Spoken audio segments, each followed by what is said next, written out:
eventualmente una pala.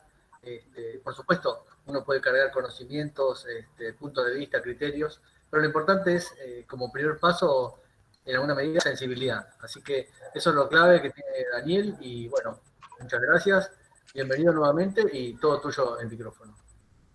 Bueno, muchísimas gracias, Gabriel, por la invitación. Bienvenidos a todos. Y estoy muy contento de estar en este espacio.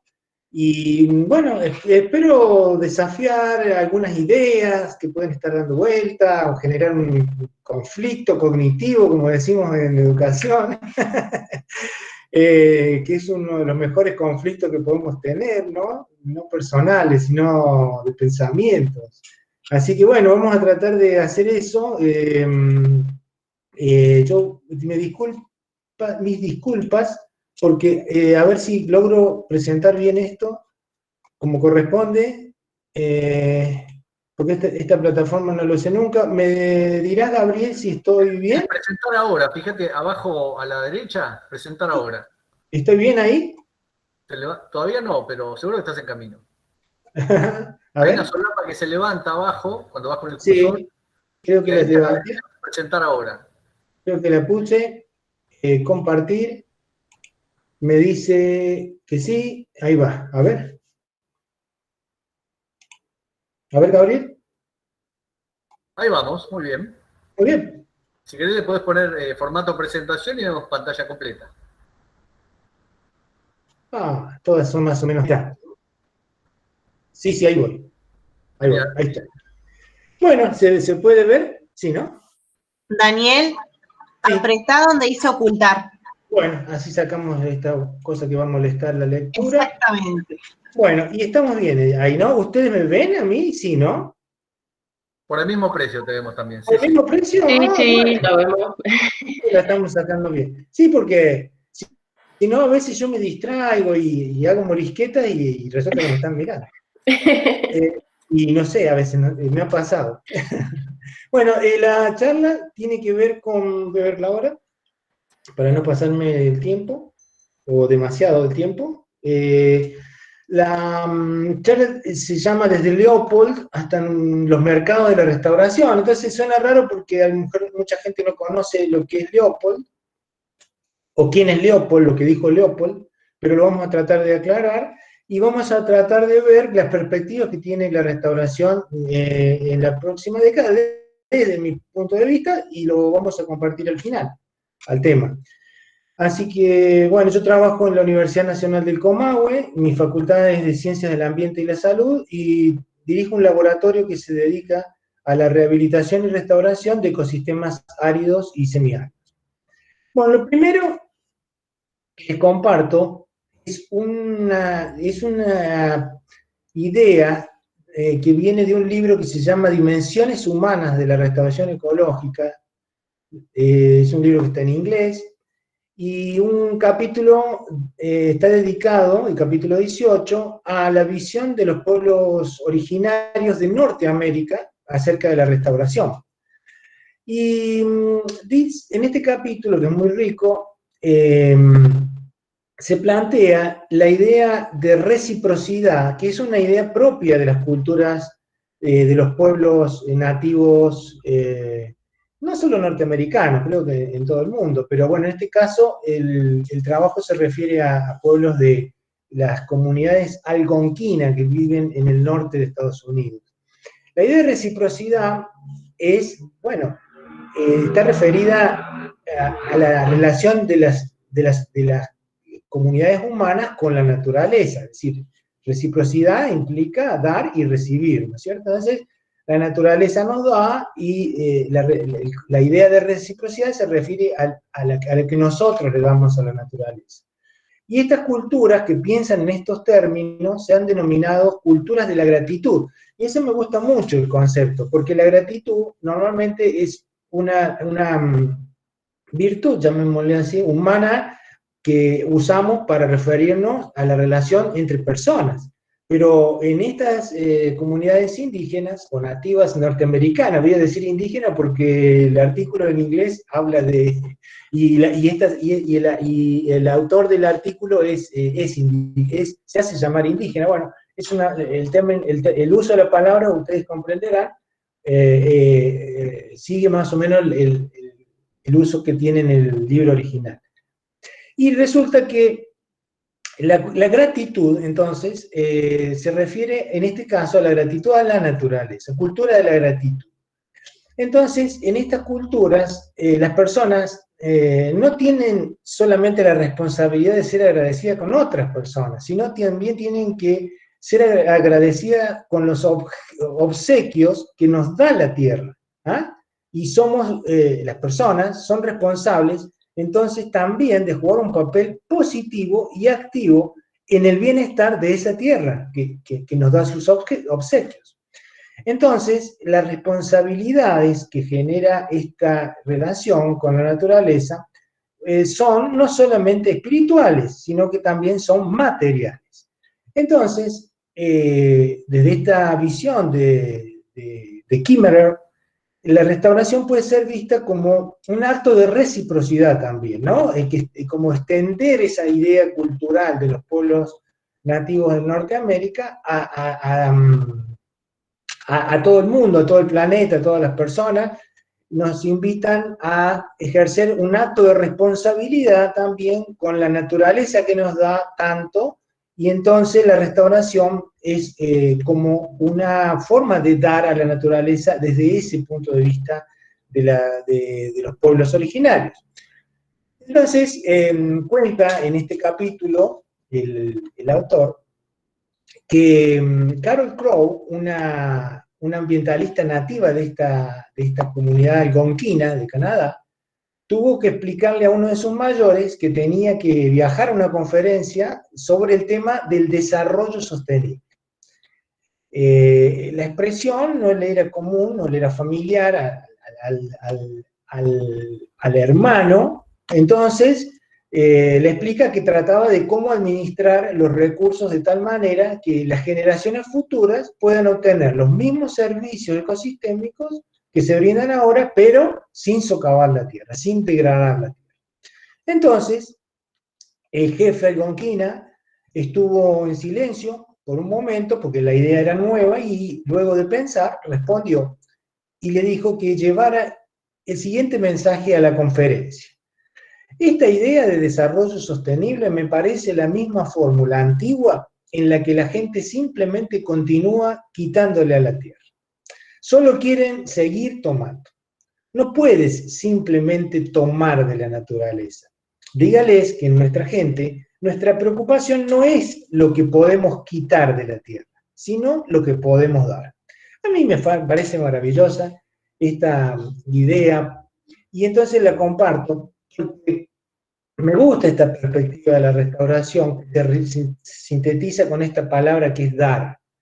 Entonces la restauración ecológica es simplemente dar, si ustedes no quieren complicarse con definiciones académicas. Bueno, la definición académica la dio la Sociedad Internacional de la Restauración, que siempre la pronunciamos con su sigla en inglés SER, en el 2004, que dice que es el proceso de asistir a la recuperación de un ecosistema que ha sido degradado, dañado o destruido. Bueno, esto se resume, asistir es ayudar, contribuir, colaborar, y esto se puede vincular a esa idea de dar. Lo importante para aclarar en relación a la restauración es que, a diferencia de otras formas, entre comillas, de reparar el ecosistema que ha sido dañado, la restauración en realidad busca asistir a un proceso natural que tiene la naturaleza de recuperación, ¿no? Y mientras, digamos, hacemos esto, hacemos restauración. Si ya queremos transformar el paisaje en otra cosa, entonces eso ya no es restauración. Nosotros ubicamos a la restauración en aquellas actividades cuya búsqueda es la naturaleza en sí misma, es recuperar en todo caso la trayectoria de regeneración natural que tienen esos ecosistemas, y de manera que esos ecosistemas, o esa naturaleza, que a mí me gusta más hablar de naturaleza que de ecosistema, pueda persistir y pueda adaptarse y evolucionar como lo viene haciendo hace millones de años. Aquí voy a introducir a un gran autor, filósofo ambiental, que es William Jordan III, que dice que la restauración ecológica incluye la espiritualidad humana. Es decir, no es una tarea técnica, no es una cosa mecánica, es una actividad de esperanza, y contrasta con la idea que es muy común en el conservacionismo de que el hombre es un ser negativo, que es un dañino. Es verdad, o sea, que hay muchísimas evidencias de que nosotros nos hemos comportado mal con la naturaleza y que el hombre ha sido destructivo históricamente. Pero la diferencia de la restauración con otra forma de relación con la naturaleza es que ponen al hombre en una situación positiva frente a la naturaleza, en el sentido no del positivismo, sino en una acción que nos permite vincularnos con la naturaleza y contribuir con la naturaleza en aquella misma concepción que dieron los pueblos norteamericanos que acabo de comentar. Y que también lo ha planteado Aldo Leopold, un gran naturalista de principios del siglo pasado. Entonces, la restauración, desde estos puntos de vista que yo les estoy planteando, no tiene nada que ver con un interés capitalista en la naturaleza, ni nada que ver con el egocentrismo humano de decir puedo crear un ecosistema, sino que tiene que ver con una noción que voy a comentar ahora, mucho más profunda y mucho más humanista.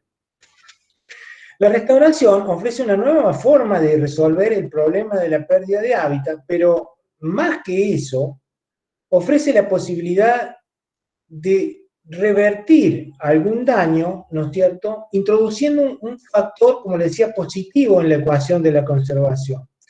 La restauración nos rescata de posturas que centran su acción en la negatividad y el pesimismo acerca del futuro de los paisajes naturales. Generalmente esto acompañado de miedo, es decir, esa motivación por el miedo, ¿no? Es decir, bueno, cuidado porque si pisás acá y tocas allá, y esa visión de que el hombre es absolutamente un ente casi extraterrestre, ¿no? Cae fuera de la restauración.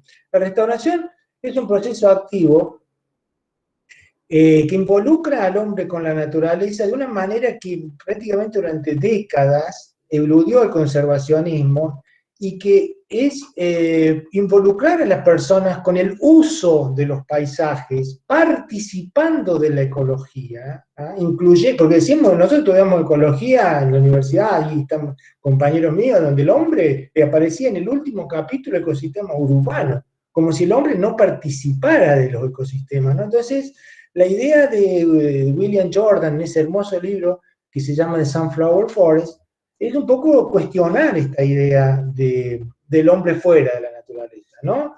Entonces, lo que hace la restauración fue abrir, o hizo la restauración desde su origen, fue abrir una propuesta de relación con los paisajes naturales, que se había pasado por alto. Algo de gran importancia que hizo la restauración también fue poner en discusión las limitaciones de la propia restauración, ¿no? Porque ahí es hasta dónde restauramos, hasta qué punto restauramos. Podemos restaurar un proceso histórico evolutivo que por sí es dinámico, no es lo mismo una pintura, una escultura, una obra arquitectónica, que la podemos restaurar a su estructura original. Los ecosistemas no son estáticos, son dinámicos. Entonces aparecen un montón de preguntas interesantes sobre nuestra relación con esos paisajes naturales y cómo sería o cuál es nuestro rol en ellos. Entonces también la discusión importante es cuando nos integramos a las comunidades bióticas y dejamos esa posición del hombre fuera de la naturaleza, también cuestionamos nuestro derecho, supuestamente asumido por leyes divinas, de que tenemos autoridad sobre las otras especies. Entonces, tenemos que cuestionarnos eso, el rol del hombre en las comunidades bióticas, y también hasta qué escala el hombre puede lograr una cierta restauración o no de lo que ha dañado, degradado o destruido.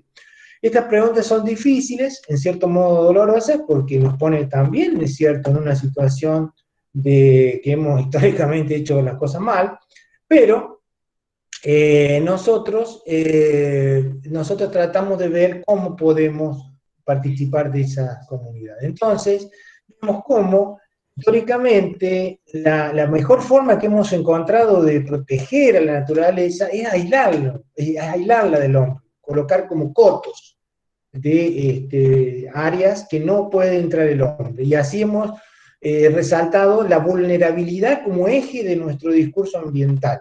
Es decir, la intervención humana podría ser catastrófica, con una especie de efecto mariposa, que entonces conviene que el hombre ni casi vea o sea, a lo sumo el binocular está permitido, ¿no? Pero nada más. En cambio, bueno, acá continúo comentando esto, la especie humana ha tenido que ser separada de la naturaleza y la sociedad prácticamente ha liberado el resto de lo que queda fuera de las áreas protegidas para generar alguna acción retardadora o lentificar la inevitable declinación de los paisajes naturales. Esto es un mensaje absolutamente pesimista, porque significa que solamente la naturaleza la vamos a poder cuidar en algunos espacios, unos parchecitos que nosotros podamos salvarla, ¿no? Acá tenemos un ejemplo de un filántropo que viene de la naturaleza, ¿no? Que viene de un paraíso fiscal de Suiza, a salvar a la naturaleza. Él donó 500.000 hectáreas para la conservación. Esto ha sido la consecuencia de esta retórica de vulnerabilidad frente al hombre, de la naturaleza. Entonces este señor sigue una tradición que viene de los Estados Unidos desde la creación del Servicio de Parques Naturales y del Nature Conservancy, que fueron adquiriendo tierras para su preservación, o sea, para preservar la tierra de la especie humana, y lo interesante, para preservarla incluso de los pueblos originarios, porque este hombre suizo está salvando la tierra también de los pobladores mapuche originarios. Entonces hay que cuestionarse. Digamos, está acá la pregunta que yo pongo en la filmina: ¿la especie humana es parte o no es parte de la comunidad biótica? ¿No? Bueno, ahí les dejo planteada una pregunta para el debate. Entonces, vamos a llamar restauración ecocéntrica a esta restauración que fue, digamos, cuando nace la restauración con Aldo Leopold, nace con una idea que llamamos ecocéntrica. Es una perspectiva en la que el hombre forma parte de las comunidades bióticas, no tiene, digamos, la concepción típica antropocéntrica del hombre que el hombre es dominador de la naturaleza. Y él funda esta idea que es como nace la restauración, ¿no? Entonces, fíjense esta definición que está en inglés. Me gusta ponerla en el original en inglés y es muy simple y breve para traducirla.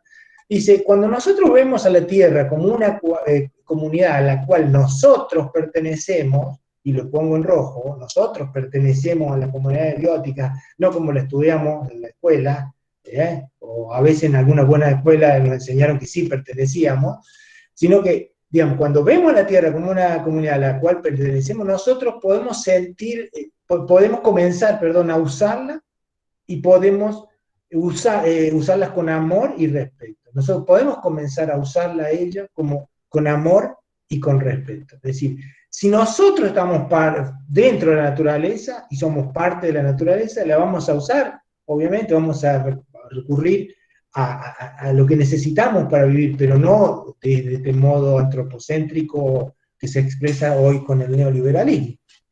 Entonces, la denominación de restauración ecocéntrica es una propuesta de Jordan y Lubick en otro libro del 2011, que ellos usan para distinguirla de otras actividades de restauración motivadas por lealtad a otros fines que no son el ecosistema en sí. Entonces, me interesa también rescatar de la idea de Leopold, que obviamente Jordan y Lubick fundamentan todo su periodo ecocéntrico de la restauración en las ideas de Leopold. Dicen que Leopold, que la restauración es una forma privilegiada de educar a las personas para que tengan una actitud ética y una mejor relación con la naturaleza. Acordémonos que, para los que han visto algo de este tema, que Leopold fue el fundador de la idea de la ética de la tierra, ¿no? Entonces, en la restauración y la ética de la tierra están intrincadamente relacionadas en el pensamiento de Aldo Leopold, y de este periodo que vamos a ver que se puede ubicar en estos años entre el 30 y 1970. ¿Por qué? Porque en 1970, desde ahí hasta la actualidad, surge la explosión del vínculo de la restauración de Leopold, llamémosle ecocéntrica, con la ecología. Los ecólogos prácticamente se apropian de la restauración. ¿Por qué? Porque encuentran la restauración interesantísimo para poner a prueba sus ideas de la ciencia. Incluso Bradshaw sintetiza brillantemente con una sola idea, dos palabras, el interés que tiene la ecología, que tiene la restauración para la ecología. Dice, la restauración ecológica es la prueba ácida de la ecología. ¿Qué quiere decir? Que todas aquellas ideas que tenían los ecólogos y que estaban dando vuelta en el aire, ahora la podían materializar y poner a prueba con la restauración. Fíjense otra frase que ya es más reciente, de un libro que se llama Fundamentos de la Restauración Ecológica, de Palmer, dice, de hecho, los sitios restaurados, o aquellos que pronto serán restaurados, representan campos de juego virtuales para preguntar qué tan bien las teorías ecológicas pueden predecir las respuestas de los sistemas naturales. Es decir, bueno, campo de juego virtual es una metáfora linda, que decir, bueno, el investigador juega, ¿no? ¿Y cómo podemos jugar? ¿En qué lugar podemos jugar mejor con la ecología que en el campo de la restauración? En ninguno, porque ahí están plantando, sembrando, moviendo el suelo, haciendo cosas que a los ecólogos les interesan mucho. Y los ecólogos, efectivamente, en gran cantidad en el mundo, se van a jugar al campo de la restauración. Bradshaw es una persona muy brillante para sintetizar ideas, acá en capacidad de síntesis, y genera este gráfico que está a la izquierda, que es ícono de los restauradores. Hay dos ejes, en el de la X acá tenemos estructura del ecosistema, en el de la Y tenemos función. ¿Qué es la estructura? Bueno, es el número de especies, el número de árboles, los estratos. ¿Qué es la función? Y bueno, la captura de carbono, la biomasa, la productividad, ¿no? Entonces, ¿qué quiere decir? Que cuando yo tengo un ecosistema muy degradado, tengo pocas especies, poca estructura, tengo también poca biomasa o poca productividad. Y lo que hacemos con la intervención humana es lograr que el ecosistema degradado vaya hacia el ecosistema original. El primer paso es la rehabilitación, la primera etapa, y finalmente la restauración. Obviamente que el camino contrario se llama degradación, en inglés acá degradación, y acá, que está en inglés, pero se entiende claramente, creo, y luego el proceso natural es cuando el hombre no participa, que son aquellos procesos naturales en donde el ecosistema aumenta estructura y función sin el hombre, ¿no? Que se llama en ecología la sucesión primaria.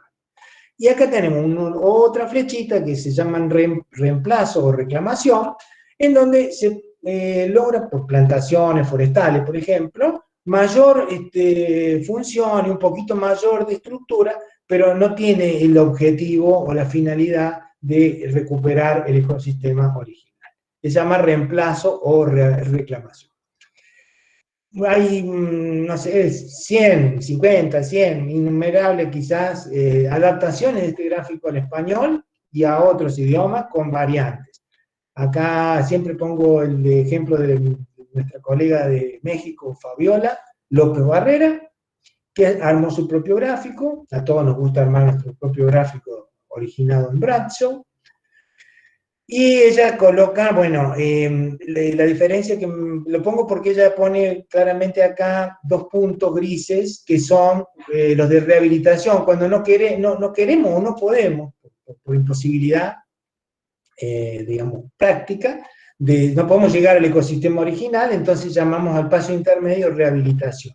Y reemplazo no solamente es plantar para lograr biomasa, sino que puede ser agregar algunas especies variadas, puede ser que tengan muchas especies, por ejemplo, en un jardín, acá hay mucha gente que trabaja en temas de plantas ornamentales, tengo muchas especies, pero no tengo suficiente biomasa, y por acá en este caso, y acá todo lo contrario, tengo pocas especies, pero sí tengo muchas biomasas.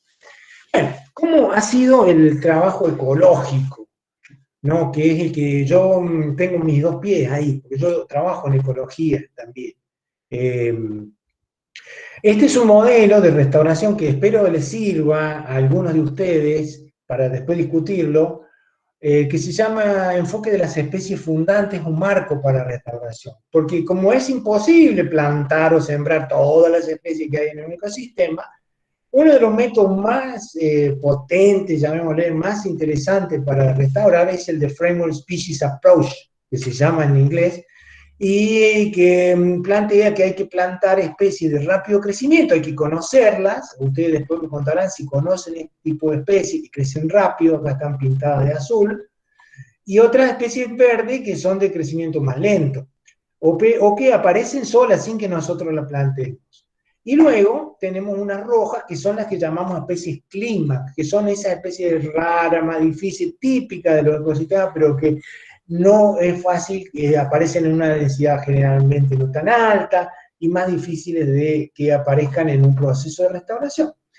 Lo que hace el enfoque de especie fundante es plantar muchas plantas de rápido crecimiento, ¿no? Que generan sombra, lo cual aumenta el reclutamiento natural de aquellas plantas que vienen por semilla, porque ahí vienen las aves, murciélagos, mamíferos, que vienen atraídos por estas condiciones microclimáticas que generan nuestras plantas de rápido crecimiento, y toda esa mejora en los ciclos de reciclaje de nutrientes, etcétera, lo que hace también es favorecer estas especies clínicas. Eso está en un libro que también está en inglés, que se llama Restaurando los bosques tropicales, de Eliot, y hay otros libros de Australia y todo.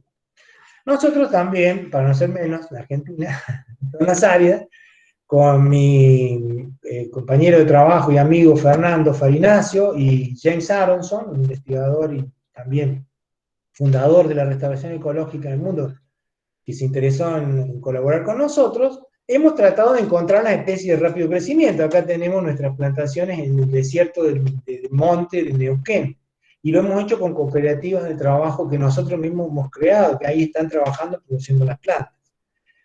Ay, Daniel, Dios. perdona, tenemos ahí un pedido de subir un poquito de volumen. No sé si vos te puedes acercar un poquito más al micrófono. Ay, disculpe. Sí, No, no. en algunas regiones se ve que se escucha. Ay, bueno, ahí me acerco porque yo tengo todo al máximo. Y soy de hablar de volumen alto, ¿eh?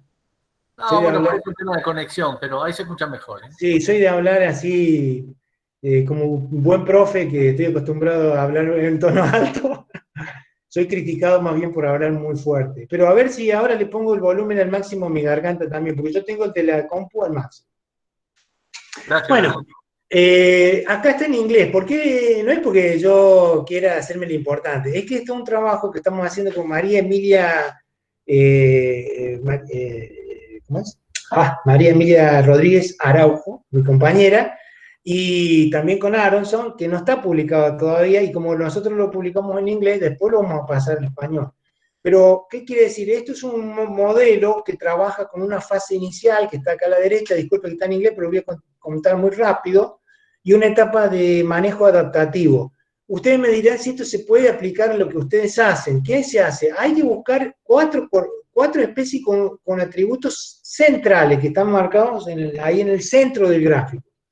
¿Qué queremos? Plantas que germinen fácil, que sobrevivan cuando las plantemos, no aquellas plantas que uno dice, ¡oh, qué difícil que es que sobrevivan cuando uno las planta! Que sea aquella que rápidamente uno sabe que tienen gran facilidad para adaptarse a los sitios degradados, que tengan crecimiento rápido y consiguientemente cubran el suelo rápido, que son aquellas plantas azules que veíamos en la figurita anterior, que sean atractivas para la fauna porque ellos van a traer semillas, y que si es posible, además de pedirle todo eso a la planta, si puede producirnos semillas y frutos rápidos. Entonces, todos concentramos nuestra energía en encontrar esa especie.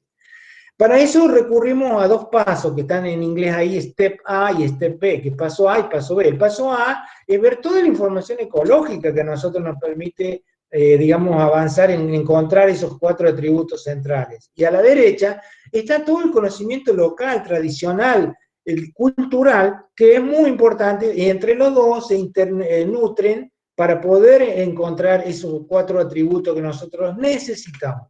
Luego las plantamos a esas especies que dentro del elenco de cada ecosistema a veces se reducen nosotros tenemos unas 100 especies más o menos en monte de desierto, y de ahí sacamos 5 o 6, así que es un número muy reducido. En bosques tropicales son 20 o 30 especies que cumplen esos requisitos, y ahí entonces pasamos a la etapa de manejo adaptativo. En la etapa de manejo adaptativo lo que hacemos es plantarla, probar con distintos suelos, agregado de micorriza, hidrogeles, distintas cosas que ayuden a que ellas crezcan y cumplan todo, que expresen esos atributos, y a su vez monitoreamos eso con drones. ¿Por qué drones? Porque nos da un detalle muy fino de lo que va pasando y poder ver si el proceso avanza o no, para poder también intervenir y encontrar una metodología de trabajo que nos ayude a regenerar el ecosistema que ha sido destruido, degradado. Entonces ahí vemos, por ejemplo, si funciona mejor en los núcleos, plantar en núcleo, en barreras, si modificamos algo en el suelo, o hacemos captura de microcuencas, o lo que sea, y todo eso nosotros vamos aprendiendo con un manejo adaptativo para mejorar nuestra intervención. Entonces, avanzamos nosotros en este proceso, no solamente lo imaginamos teóricamente. Ahí tenemos una plantación en el monte, en una zona hiperdegradada, con bloques de 1990 específicamente, plantas de 6 especies diferentes, en donde hemos estado viendo si encontrábamos la que crecía más rápido o no. Ahí está el dron, ahí están los bloques. Le pusimos al dron 2 cámaras, una cámara multiespectral que permite hacer procesamiento de imágenes, de manera que hacemos índices que nos indican el estado de salud de las plantas. Ahí vemos un resultado, y vemos también que queríamos ver si no había capacidad de regeneración natural, porque uno dice, bueno, estoy plantando. ¿Y qué pasa si esto regeneraba solo? ¿Qué pasa si con una intervención como mover el suelo y hacer lo que llamamos escarificado mecánico del suelo, logramos regenerar? Y fíjense los resultados, a la derecha en rojo, donde hemos escarificado, o a lo mejor no se ve tan bien acá, ya voy a pasar otra imagen, donde no plantamos no crece casi nada, donde plantamos es realmente donde encontramos cosas vivas. Acá vemos la misma, a la izquierda, una imagen de 20 metros, de las plantaciones, ¿no? Donde vemos en el medio que el escarificado por ahí, algunas plantitas nacen, pero es muy mínimo, y incluso ahí vemos claro que hay algunas especies, ¿ven? Las líneas que crecen más que otras, y o tratamiento, porque le hemos aplicado hidrogel, micorriza, hemos hecho un experimento a gran escala, y esto es un resultado de 5 años después de haber plantado. Acá se ve a la derecha la plantación a la superficie del suelo. Una cosa interesante que nosotros hemos visto con nuestra metodología de trabajo en avance es que las primeras evaluaciones que hicimos de las especies fundantes, framework, como querramos llamarle, o marco, que son estas que inician la recuperación, es que nosotros acá tenemos, miren, son gráficos de éxito de supervivencia. Supervivencia está en el gráfico, en el eje de la Y, y nosotros veíamos que la ZAMPA, triples lampas, el nombre científico está con la AL a la izquierda, sobrevive luego de 2 años, en este caso es un trabajo de 2 años, sobrevivía con 90%, hasta el 100%, 5 sitios plantamos, más o menos 500 plantines por sitio, y Atrial y Argentea también sobrevivían mucho, pero en el segundo año, ¿no? Veíamos que Senecio subulatus, se nos moría casi todo. Luego, este año, en un artículo que sale en la revista de Ecología Austral, una joven, María Emilia Fernández, becaria de CONICET, encontró en estudios ecofisiológicos muy detallados que esta especie, Senecio subulatus, no tiene mecanismos para enfrentar el estrés hídrico, de manera que solamente va a tener éxito cuando haya cierta acumulación de agua en las capas profundas de la tierra donde ella desarrolla sus raíces. En cambio, la zampa, que se llama triplex lampa, nombre científico, y la jarilla, la ardea cuneifolia, sí tienen altas capacidades de resistir la sequía, de manera que ella recomienda a estas últimas dos, y a Senecio subulatus solamente. O sea, esto es lo que yo mostraba en el gráfico anterior, ¿no es cierto?, voy a poner acá a la izquierda el preliminary screening, los ecophysiological traits, que es todo estudiar la ecofisiología. Nosotros es lo que nos va a permitir lograr que las especies que crecen más, basado en conocimiento científico, sean las que nos permita no avanzar a ciegas, sino avanzar con un conocimiento de base. de ecofisiológico. De todas formas, nosotros lo hemos avanzado aún sin ese conocimiento ecofisiológico, pero obviamente que la suma de trabajo como de esta joven, de María Emilia Fernández, que creo que es del IARISA, del Instituto Zona Salia, nos permiten ir mejorando nuestra metodología.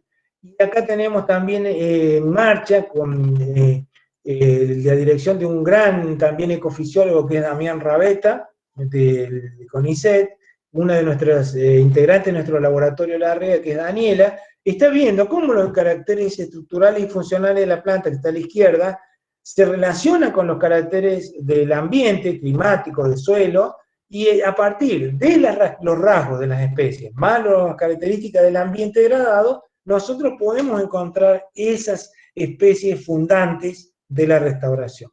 Y usamos un concepto muy, muy bonito, que es el de, porque yo hablo porque hay gente a lo mejor que no tiene conocimiento de la ecología o ecofisiólogo, pero hay otros que sí, entonces voy me echando, disculpen, un poco de conocimiento científico ecológico con cosas que me parece que son fáciles de entender, para quien no se especializó en temas de fisiología vegetal. Pero hay dos grupos de plantas, adquisitiva y conservativa. Si no lo sabían, se los cuento. Las adquisitivas son aquellas plantas que invierten toda su fotosíntesis en crecer y tienen pocas reservas carbonadas que están acá abajo. ¿Por qué? Porque invierten en crecer. En cambio, las plantas conservativas son las que invierten en protegerse de las condiciones ambientales como la sequía. Entonces ellas tienen una TCR, que se llama es la tasa de crecimiento relativo, muy baja, crecen poco, y invierten mucho en reserva y otras cosas, tejido, de protección, etc. Entonces nosotros, cuando restauramos, estamos buscando, o bien, especies que están en el medio, porque que crezcan rápido, pero que tampoco se nos mueran por el estrés hídrico, o conjuntos de especies que combinan rasgos adquisitivos y conservativos. Por ejemplo, puedo plantar una planta adquisitiva combinada con una conservativa, y así armar mi grupo de especies marco o fundantes. Una cosa que tenemos que tener en claro es que cuando uno charla estas cosas, por más complejo que parezca el tema, llamémosle ecofisiológico, son cosas que la gente que cultiva lo sabe. Es simplemente un diálogo de saberes, como dice Enrique Leff, es conversar, porque la agricultura tiene, acá lo marco, hay un bloque de cosas que son muy comunes entre la restauración y la agricultura. Decíamos en una charla que también me invitó como es Gabriel, y disculpa porque reitero, como buen viejo, reitero las cosas, los setos, cortinas, rompeviento, cosas que se hacen en los alambrados, bordura, etcétera, son cosas que hacemos nosotros en la rehabilitación ecológica. Entonces la agroforestería, la agroecología, todo lo que se hace tanto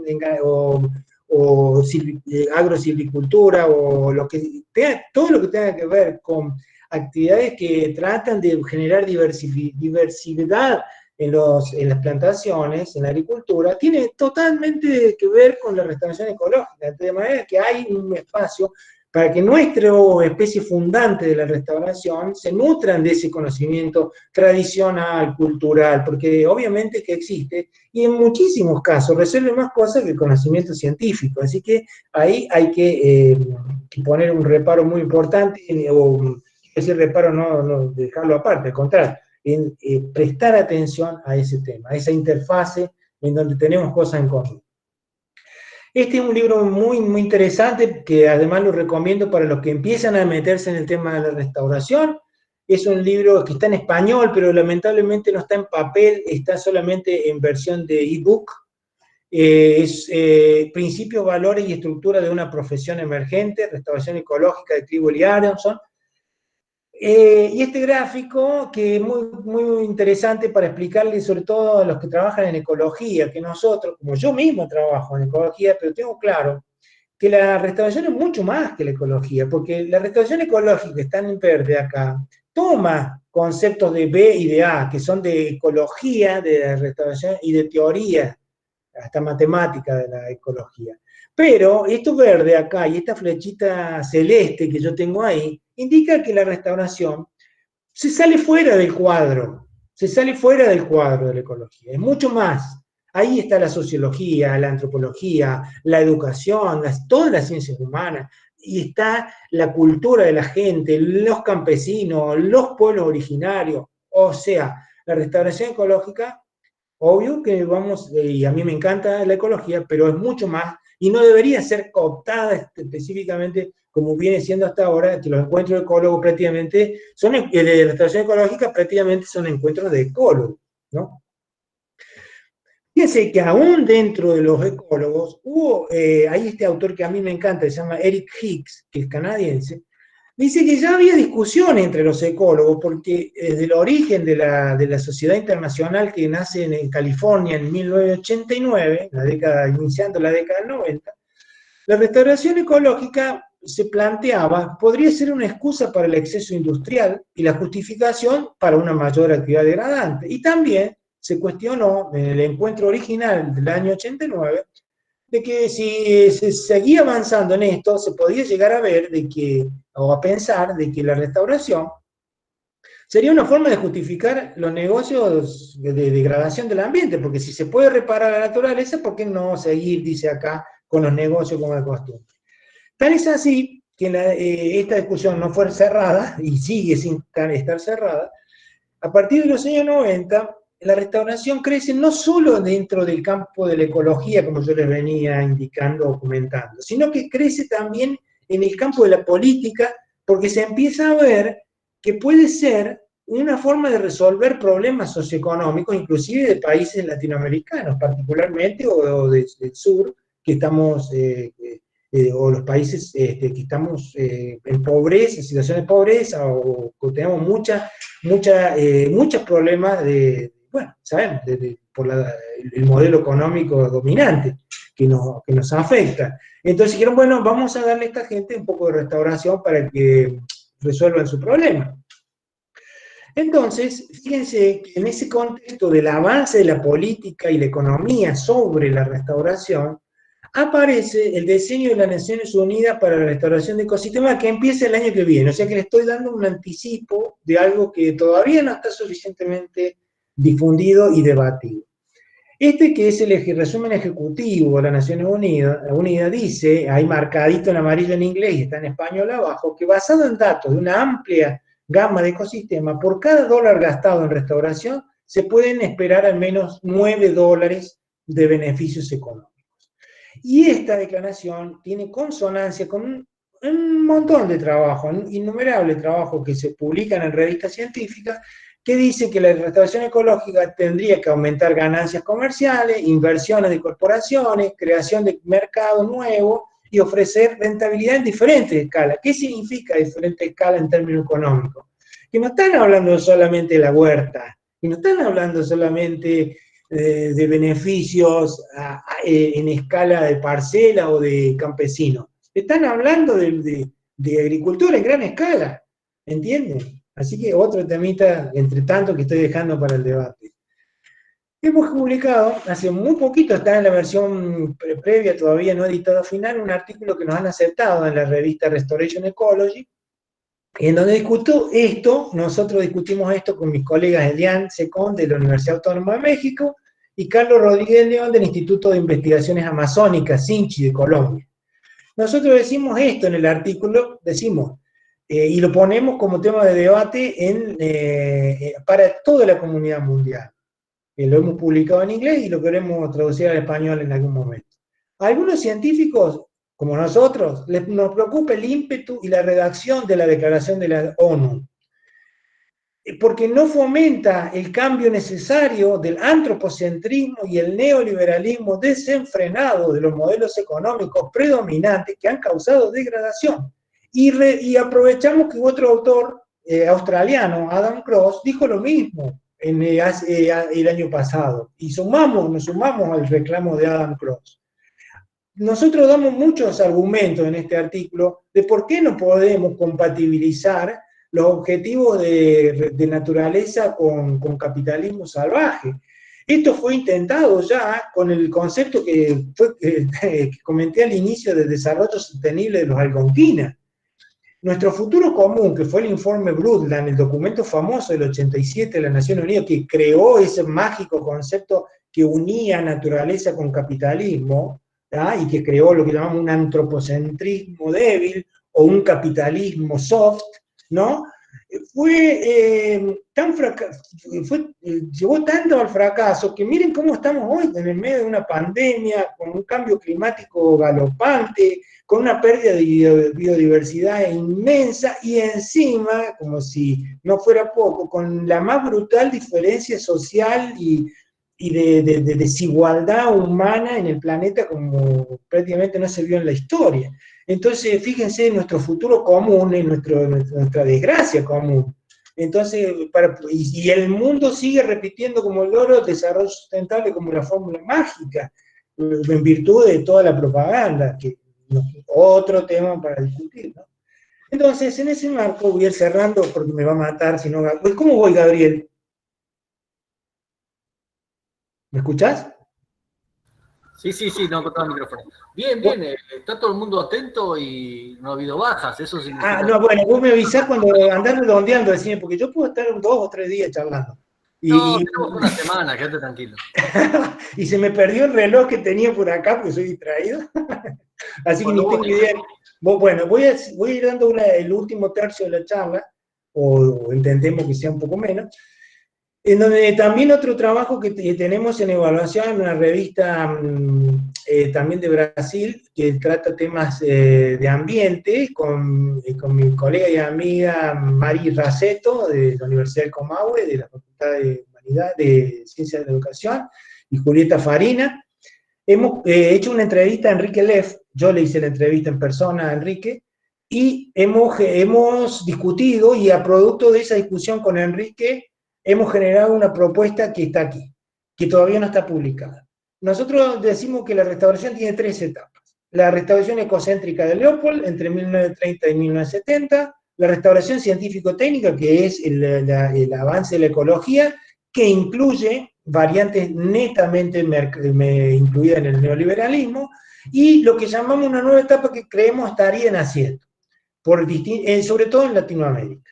¿No? No sé si en el resto del mundo, que le llamamos restauración ecológica humanista, creativa y crítica, un periodo emergente que reconoce el valor del conocimiento científico, pero retorna a nutrirse en las dimensiones filosóficas, sociológicas y pedagógicas obviamente, de Leopold, ¿no? En este periodo nuevo es central recuperar la idea de ecocentrismo, la racionalidad ambiental que propone Enrique Leff como eje, saber ambiental, racionalidad ambiental y diálogo de saberes como fundamentales en esta etapa, y la educación con un rol también preponderante, también siguiendo aquella tradición original de Aldo Leopold. Entonces, en ese conjunto de ideas que estamos pergeñando con mis colegas, hemos publicado también otro artículo en la misma revista de la Restauración Ecológica, hasta que no nos echen no vamos a dejar de publicar.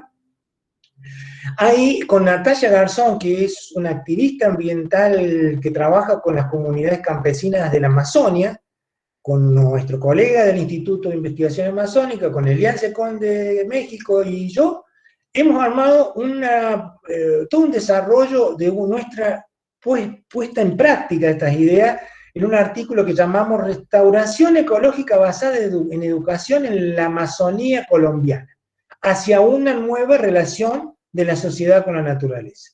Un hermosísimo trabajo hecho con comunidades campesinas, en donde nosotros generamos estas posibilidades o diálogo de saberes. En realidad todo es el trabajo de Natalia, y lo que hemos tratado de hacer los demás coautores es darle este marco conceptual al trabajo de Natalia, que ella misma tiene su marco conceptual, obviamente, pero lo hemos integrado en una visión bastante amplia, y ha salido, creo, un muy bonito artículo que está lamentablemente en inglés. Pero bueno, ya vamos trabajando es 2020, o sea que todavía ni siquiera tiene el diseño final en la revista de Restoration Ecology. He prometido la última imagen en inglés. En este proceso que proponemos con Natalia, Carlos, Eliane, lo que decimos es que hay que identificar a los involucrados, acá en paso 1, que son personas que pueden tener conocimientos técnicos, pero pueden tener conocimiento, como nosotros ahí encontramos en Colombia, el conocimiento de activismo ambiental, trabajar con los investigadores y pedagogos, en donde ahí ponemos un toque que es nuevo en restauración, decimos, no solo restauradores ecológicos, especialistas en pedagogía, porque acá tenemos que ver ideas de las personas, y esto tiene que ver con aprender, y aprender significa que hay también que darle importancia a las teorías pedagógicas y al conocimiento didáctico.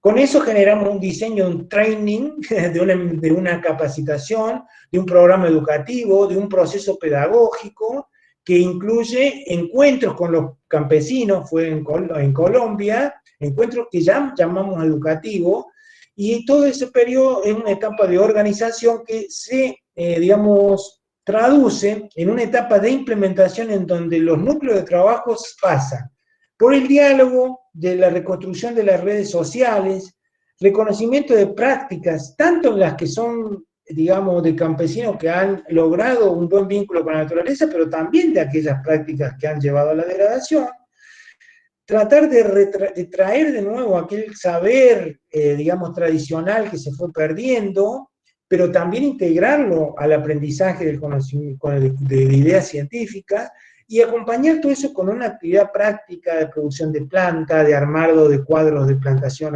de sistemas agroecológicos, que es de una escala enorme en Colombia y que es una maravilla lo que hemos visto nosotros ahí y que lo hemos tratado de plasmar en este artículo. Este es un ejemplo de cómo Carlos, Natalia, todo el grupo colombiano ha venido trabajando en unidades pedagógicas con esta concepción. Por supuesto que no es un aprendizaje dirigido a adoctrinar a las personas, sino son materiales que son para abrir diálogos, ¿no es cierto? Los materiales pedagógicos son para abrir diálogos, no son para adoctrinar, son para poder tener un lugar, un espacio y algo materializado que nos permita compartir ideas, ¿no? Y desde esa concepción educativa trabajamos. Otro artículo que ya está publicado, hace ya creo que van a ser 2 años, es un trabajo en Patagonia que hicimos con Florencia, del Mar González, que es mi compañera de acá del Comahue, María Emilia, compañera acá del Comahue, Rodríguez Araujo, Daniela Paredes, compañera de acá del Comahue, y Elsa Mainardi del Instituto de Investigación en Educación de la UBA, de allá de donde me invita ahora Gabriel, de la UBA, con Elsa. También hemos conceptualizado muchas de estas cosas y las hemos puesto en juego con campesinos de la Patagonia. Entonces acá les comento 2 ideas que son un eje dentro de estos trabajos, sin entrar en el detalle de los trabajos que creemos que son muy lindas, pero son para otro espacio, no me alcanza el tiempo. El diálogo de saberes, hay que entenderlo, porque la gente que escucha la palabra y no leyó los artículos de Enrique le cree que vamos a compartir una idea. No. Esto tiene que ver también el diálogo, no es que somos amigos y comparamos, mira, vos dijiste esto, yo esto, en 1 más 1, 2. Es el disenso también, va más allá, incluye visiones alternativas, incluye discutir racionalidades diversas, ¿no? Y que no se zanjan con la racionalidad comunicativa, porque acá hay en juego ideas que son, digamos, filosóficas, ideológicas, que hay que poner en tensión. Entonces, el diálogo de saberes, según Enrique Lev, genera un espacio no meramente de sumar, sino de confrontar, resistir y negociar la globalización económica ecológica.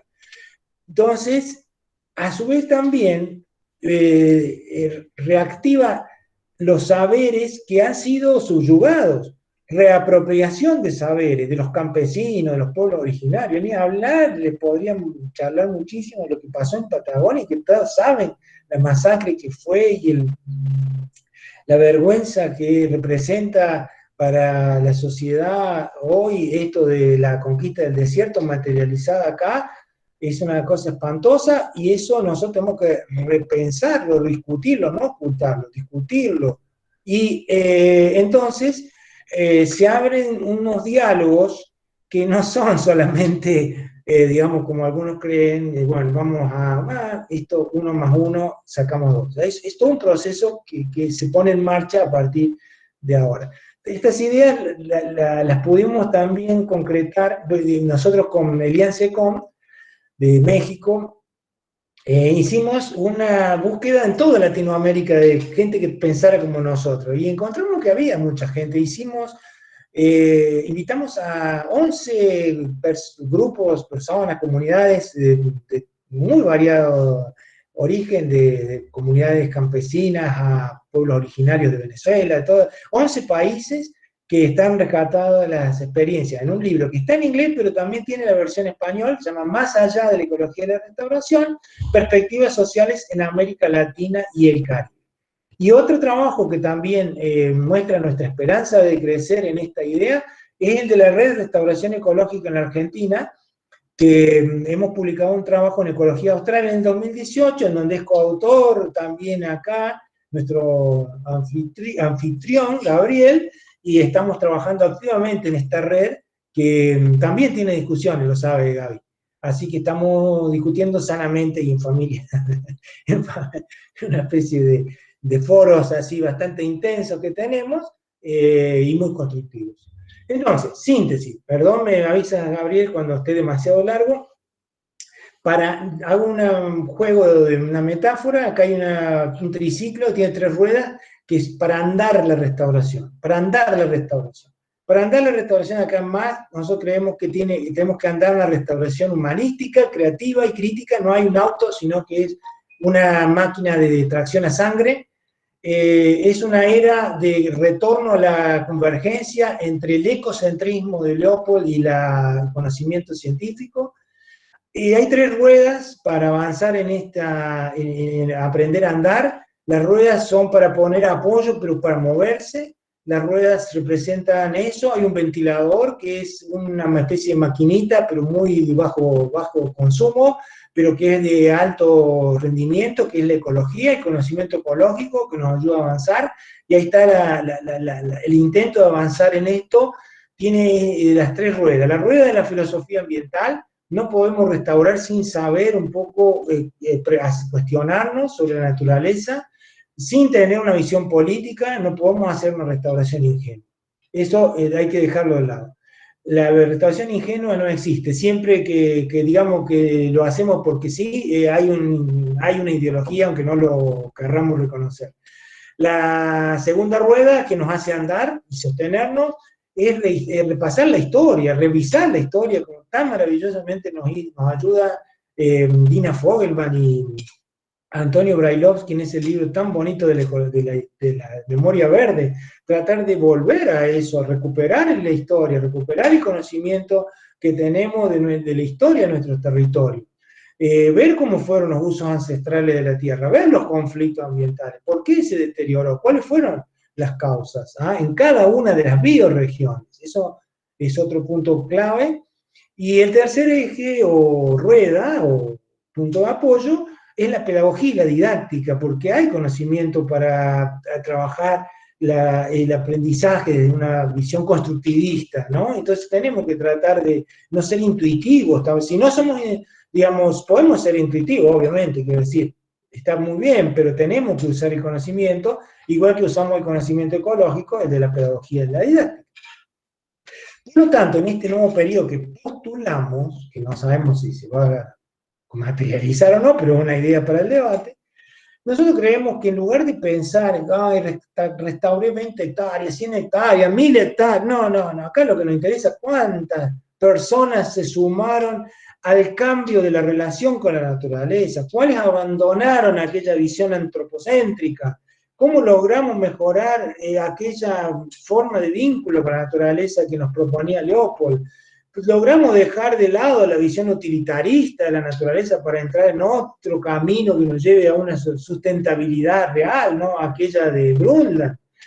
Y la restauración, entonces, nos da una posibilidad de avanzar en esa aspiración, porque justamente busca de acuerdo a esa mirada de ecocéntrica, un nuevo vínculo. Y es un vínculo que va acompañado de cosas que son la paz y la justicia social. Es decir, otra cosa que no puede haber es restauración con discriminación racial como Estados Unidos, lo que viene pasando, y obviamente que pasa en Argentina, pero que ha desatado esta crisis en Estados Unidos. La sociedad internacional mismo se pronunció, dijo, no podemos restaurar en un clima en donde estamos perseguidos, nuestra libertad no es, estamos con procesos militares, o gobiernos que están ejerciendo autoritarismo, sin justicia social, con grandes diferencias entre las personas sociales, no se puede restaurar. Eso es incompatible. La restauración ecológica viene acompañada de unas buenas relaciones también sociales, si no, ¿cómo vamos a vincularnos con la naturaleza? Volviendo al diseño, a lo que queda de acá, lo que propone las Naciones Unidas para el futuro son 3 caminos. Camino 1 ellos le llaman construir un movimiento global, camino 2 es político y camino 3 es científico-técnico, ¿no? Y todo abajo basado en gestión, estructura de gobierno, financiamiento y monitoreo. Como siempre, Naciones Unidas pone dinero y el dinero es el que mueve los procesos de estas décadas, ¿no? Bueno, el camino 1 incluye, yo le decía a Gabriel antes de empezar, incluso básicamente lo que venimos haciendo nosotros, pero a una escala planetaria y quizás con intereses que no entiendo muy bien. Nada más porque es tan global que uno no lo entiende, pero es lo que hacemos nosotros, ¿no es cierto? Es redes, diálogo, ¿no es cierto? Conectarnos para ver cómo lograr, digamos, acá insisten ellos en cientos de miles de hectáreas, nosotros también estamos tratando de aumentar nuestra escala de restauración, ¿no? Y ver cómo se unen. Vuelvo, ¿no? Nosotros queremos aumentar la escala, pero en el sentido que les vuelvo a decir, en el sentido de vínculo con la naturaleza, no tener un montón de hectáreas para vender algo en el mercado, ¿me entiende? Entonces, ahí hay que poner la diferencia o la discusión. Fíjense, en el camino del movimiento global que propone las Naciones Unidas, rescaté 1, 2, 3, 4, 5, 6 puntos que son el eje del camino 1. Centro digital, ellos proponen armar como un centro digital de comunicación, conectar plataformas, es decir, como si hoy hablábamos con Gabriel también, como si la Revina, la otra red, se juntan y conectan, producen materiales, llamados a la acción, planes para implementar esas acciones y gestión adaptativa. Esos son los ejes que propone las Naciones Unidas en el camino 1. El mismo Camino 1 propone todo un trabajo comunicativo, programas de televisión, redes sociales, seminarios web, foros políticos, concursos para cosas de restauración, monitoreo del éxito que se difunde, definir las audiencias objetivos, debates académicos. El otro eje del movimiento de trabajo global propone armar un grupo de tareas, le llaman ellos, un grupo de trabajo. Enfoque basado en estándares, es decir, estandarizar todo lo posible de los procesos de restauración. Armar un cuadro de mando global, a veces el lenguaje es muy llamativo de las Naciones Unidas cuando habla de estas cosas. Habla de directrices sobre objetivos, nuevos estándares que no hay. La Sociedad Internacional de Restauración acordó unos ciertos estándares, pero ellos quieren avanzar en estándares específicos. Las normas ISO son un ejemplo de estandarización, quieren generar normas ISO nuevas, quieren hacer un inventario de las oportunidades de la restauración país por país, quieren hacer planes de negocio financiables con equipos multidisciplinarios, quieren hacer paquetes sofisticados para el inversor público, modelados financieros, análisis de sensibilidad, flujo de efectivo a largo plazo, todo el lenguaje técnico-económico, tasas de retorno o de inversión, algo así. No soy experto en economía, algo hemos evaluado de costos, pero no en esta cuestión de relación costo-beneficio. No he trabajado en esto, así que no conozco, pero si hay gente en economía lo va a entender, inversión, ¿no? Y busca identificar proyectos de restauración de ecosistemas a gran escala, pero financiables, es decir, que le interesen a un inversor. Último tema de este eje de movimiento global, le pone mucho foco a la educación, la nueva era. Entonces ellos quieren incluir la restauración ecológica en la educación primaria, promover cursos escolares en las escuelas y en las universidades, ayudar a las escuelas, colegios y universidades a diseñar, implementar y mantener parcelas de restauración, que haya parcelas de restauración en las escuelas, centros educativos, cursos escolares, pero que además sean multidisciplinarios, ecología, economía, ingeniería, geografía, literatura, matemática y ciencias sociales. y lo que ellos llaman lecciones escolares, que yo interpreto que son propuestas didácticas y materiales educativos. Entonces, todo esto forma, es muy largo, pero más o menos eso. El camino 2 no lo voy a desarrollar en detalle porque el documento es muy largo, está todo en inglés, yo esto que muestro es mi traducción al español. Fomento político para ayudar a los jefes de Estado y ministros de finanzas y de otros ministerios, líderes empresarios, a defender la restauración de sus Estados miembros. El objetivo será cambiar marcos legislativos, o sea, hacer leyes, reglamentos, documentos políticos y legislativos, y también eso integrado al camino 1, ¿no? Lograr eso, si hay apoyo global, digamos, si la sociedad, la educación, ellos logran luego con eso el apoyo político para lograr el camino 2. Y el camino 3 tiene que ver netamente con la ciencia y el conocimiento popular, que ellos reconocen, las prácticas tradicionales, entonces tratan de resolver también todas esas barreras que separan el conocimiento científico del indígena o de las comunidades campesinas para promover el avance de la restauración por el camino del conocimiento, ya sea tradicional o científico. Entonces van a promover cursos de entrenamiento en escalamiento. Escalamiento significa armar a más escala de la restauración para practicantes, políticos, maestros, profesores universitarios, investigadores, gente indígena, entrenadores locales de las comunidades, técnicos de los gobiernos y la juventud como grupo social. Bueno, mil disculpas por lo largo que se ha puesto la charla. Para mí me ha parecido muy larga, yo creo que fue un poco larga. Disculpa por eso, tratamos de abarcar la amplia gama de gente que generalmente se suma a estas charlas, dándole un poquito de cosas para cada uno. Espero que haya logrado esa meta como profesor de tantos años, pero a veces a uno le cuesta. Y cierro mi charla con una invitación muy ferviente para que se sumen a la red de restauración ecológica de la Argentina, que estamos desarrollando con distintos nodos. Gabriel y Clara Milano coordinan el nodo Pampas, y hay colegas en todo el país que están tratando de pensar el tema de la restauración, así que son muy bienvenidos, y no es un grupo cerrado para nada, es un grupo que busca la apertura de la cabeza, de la mente, las ideas, para poder pensar esto que nos está pasando, de este nuevo tema que emerge en la agenda, digamos, como suelen decir las personas importantes, dice, apareció algo en la agenda. Bueno, el tema de la restauración apareció como un tema sumamente importante para los que nos dedicamos al tema ambiental, así que muchas gracias por escucharme, y un abrazo a todos, y estoy a disposición de las preguntas. Bueno, muchas gracias, Daniel. Yo creo que una síntesis de las opiniones acá que fueron llegando, varios mensajes, es muy interesante.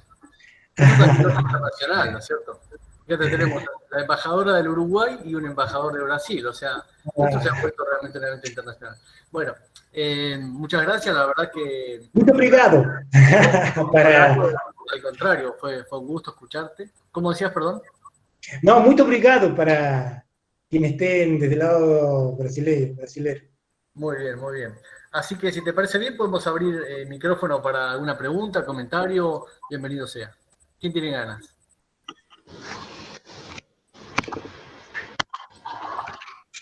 Hola.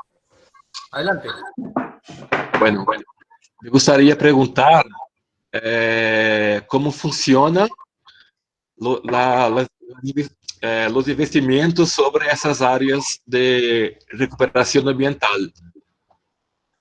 Yo estoy haciendo una consultoría de paisajismo para una área voy a poner mi video. Para una área de reflorestamento de Mata Atlântica, e estamos pensando agora como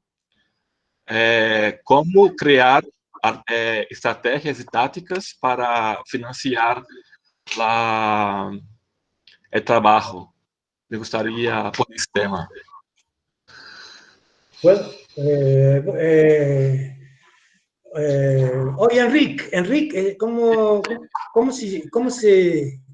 Henrique. Henrique. Então, Enrique, muy interesante tu pregunta. Bueno, hay muchos autores brasileños han trabajado este tema. Ricardo Rodríguez, por decir, Pedro Brancaleón.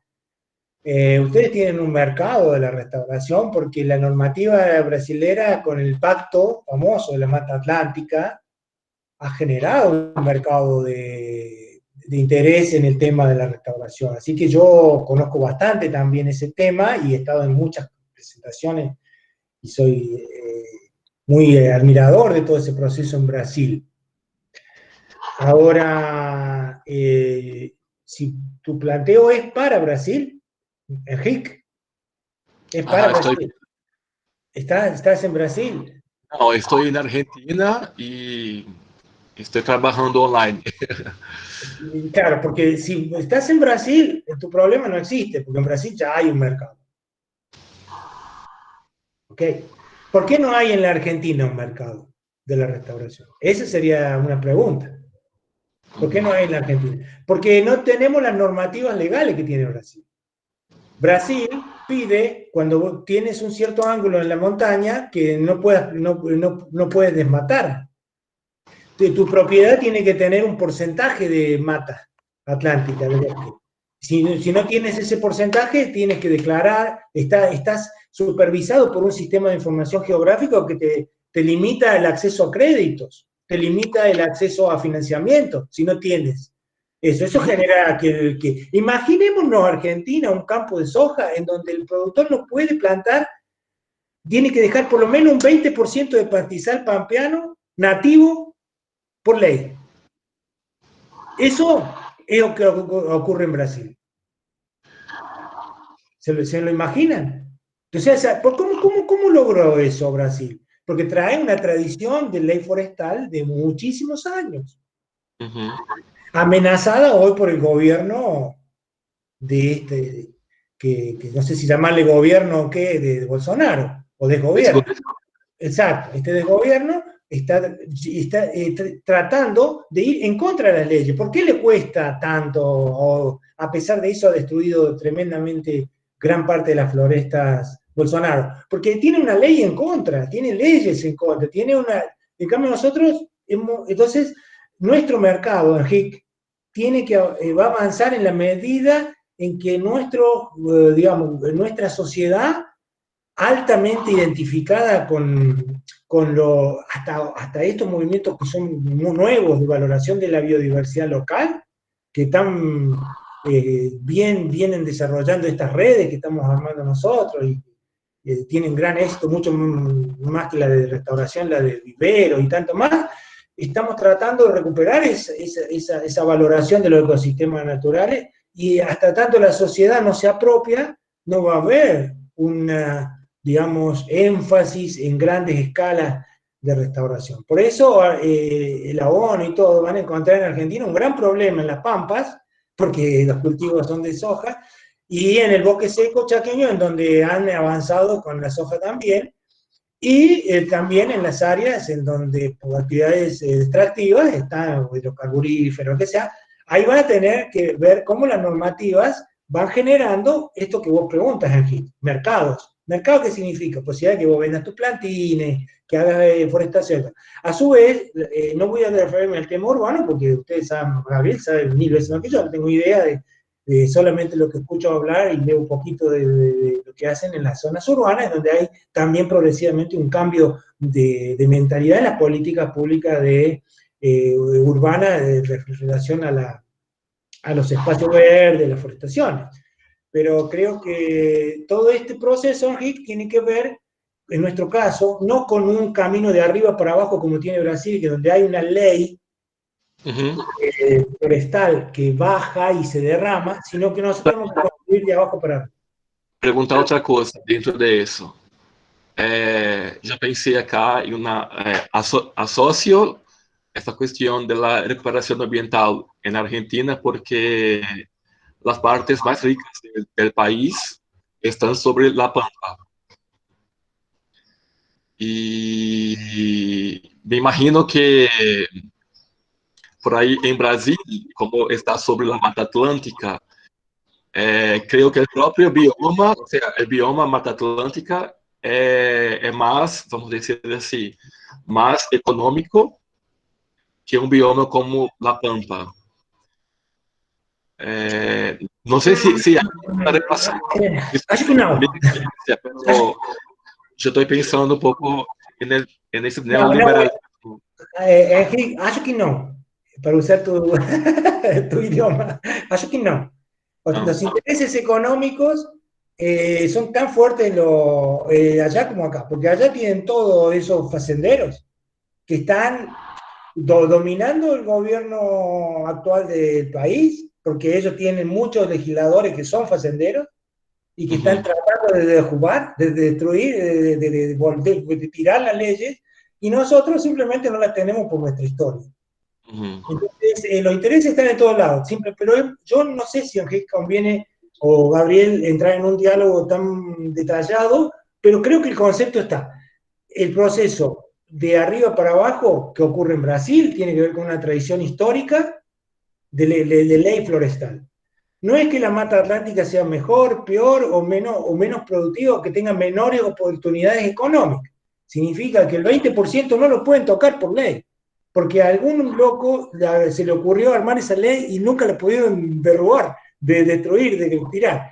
En cambio, nosotros nunca tuvimos tuvimos la ley de bosque tardía, cuando avanzó la soja sobre el bosque, pero ni la ley de bosque pudo detener a esta horda de empresas que llevaron puesto comunidades rurales, campesinas, como la gente en Santiago del Estero, que hoy está resistiendo como puede con el Mocase y otros grupos, y el avance de eso que es brutal.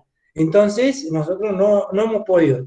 Todo nuestro crecimiento de la restauración son las organizaciones, redes, grupos sociales que estamos tratando de incentivar la valoración de la naturaleza desde nuestros lugares.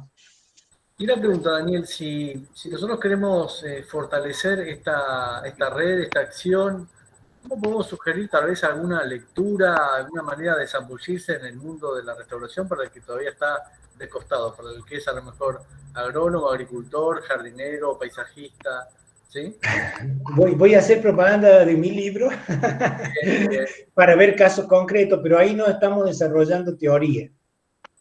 Entonces yo les recomiendo mucho ese libro que pasó en la PowerPoint, que es Restauración Ecológica, Principios, Valores y Estructura de una Profesión Emergente.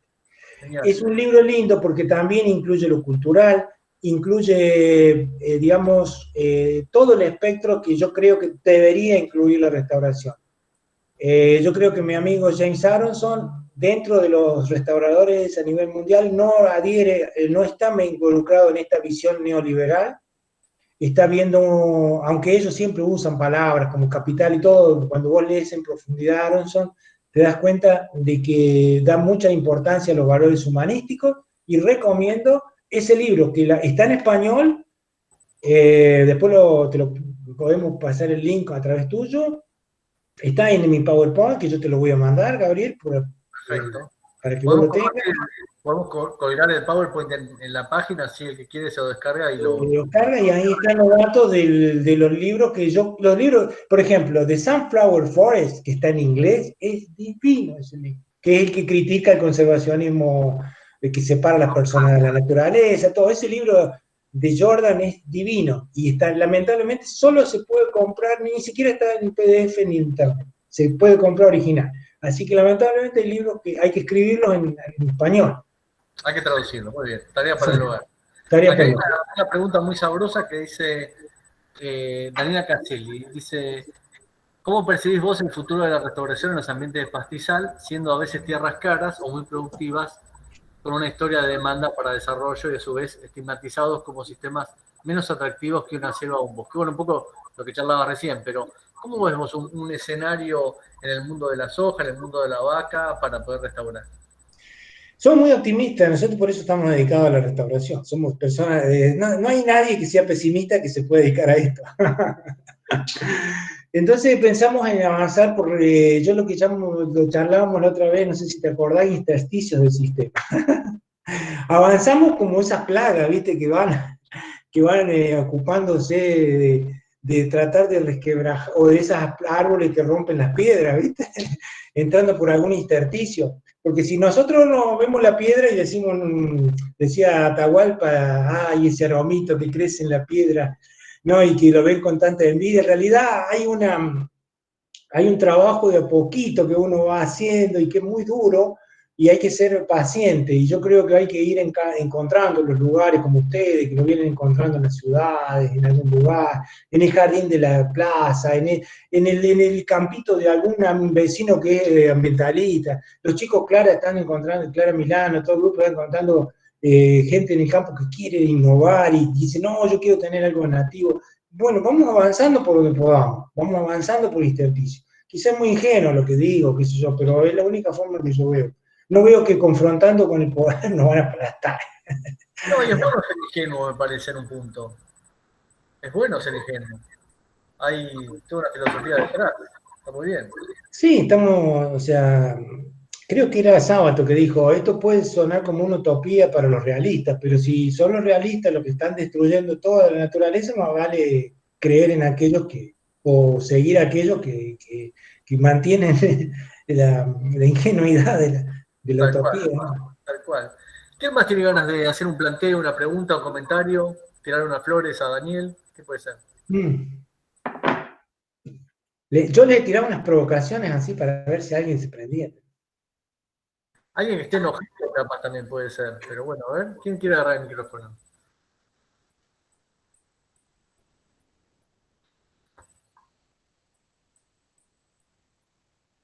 Vamos, jóvenes.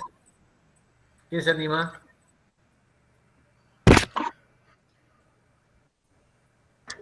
Bueno, o no tan jóvenes, aprovecho el silencio de radio. Muy bien. Bueno, soy Fernando Ayelo, soy agrónomo y trabajo con varias ONG en región chaqueña, bueno, distintas acciones.